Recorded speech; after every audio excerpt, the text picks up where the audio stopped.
Boker Tov. Alors, quelques paroles ici de l'endroit, Baruch Hashem, l'endroit où Rabbi Nachman il a décidé de s'installer pour réparer le monde, Bezrat Hashem. On voit que d'après la Torah 37 qu'on est en train d'étudier, on voit que Rabbeinu, il a dit à une époque que maintenant il n'y avait plus besoin de jeûner. C'est-à-dire que lui, pendant des années, il donnait à ses élèves, à chacun, il lui donnait des dates dans l'année, de jours de jeûne précis où chacun devait jeûner pendant ces jours-là. Et après quelques années, un jour il a dit, bon, c'est fini, vous n'avez plus besoin de jeûner parce que je suis arrivé à une telle compréhension d'Hachem qu'il n'y a plus besoin de jeûner. Mais maintenant, même ceux qui ne me connaissent pas, c'est plus la peine qu'ils jeûnent parce que ça ne servira plus à rien. Ça ne leur servira plus à rien. On voit aussi, Rabbeinu l'a dit que s'il sort quelqu'un de la boue, alors sûrement celui qui s'accrochera à lui, il va le sortir aussi. On voit que le principe que le tzaddik, le principe de réparation du monde que le tzaddik opère, ça se fait par une inclusion, c'est-à-dire dans des niveaux. C'est-à-dire le but, c'est-à-dire comment on arrive à se transformer, c'est par l'inclusion. C'est-à-dire chacun, il va travailler de manière à s'inclure.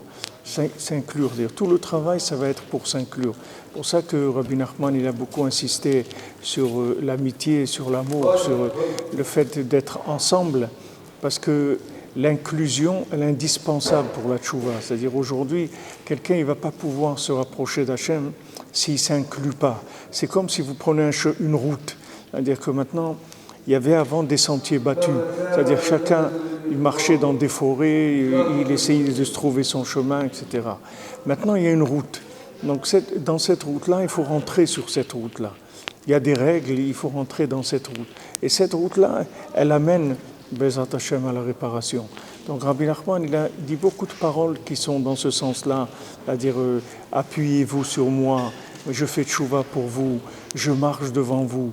Toutes ces paroles, tous ces principes-là, ils fonctionnent sur le même système. C'est-à-dire qu'on va se réparer par inclusion. C'est-à-dire que maintenant, comme il parle en Torah 37, c'est-à-dire qu'il faut arriver à inclure le corps dans l'âme.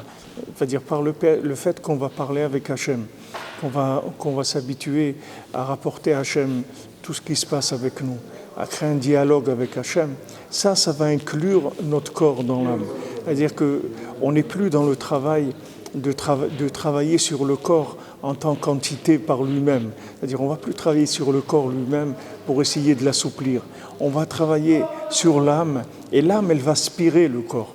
C'est-à-dire l'âme, elle va faire que le corps, il va s'élever et il va s'inclure en elle, uniquement par la parole. Comme Rabbi Nachman a dit, si j'avais connu la force de la Hitbodedut, j'aurais pas abîmé mon corps avec tous les jeûnes que j'ai faits. Rabbeinu jeûnait beaucoup. Rabbeinu jeûnait beaucoup depuis Motzei Shabbat jusqu'à la rentrée de Shabbat de la semaine d'après. Rabbeinu a fait beaucoup de jeûnes comme ça de plusieurs semaines. Mais Rabbeinu nous a dit à nous que ces choses-là, c'était terminé. Parce que le fait que maintenant, il a découvert une compréhension d'Hachem, c'est-à-dire une révélation d'Hachem plus grande, ça veut dire que c'est une miséricorde plus grande, ça veut dire que c'est une façon plus adéquate, c'est-à-dire plus facile aussi de s'inclure dans Hachem. Donc maintenant, Rabbeinu, il dit que si quelqu'un ne fait pas Hitbodedut, il ne pourra pas y arriver. C'est-à-dire que c'est un chemin, c'est le chemin qui devient exclusif. Quand il y a des nouveaux chemins, ils deviennent exclusifs. Ce n'est plus des chemins qu'on peut s'en servir, on peut ne pas s'en servir. Ce sont des chemins qui deviennent exclusifs.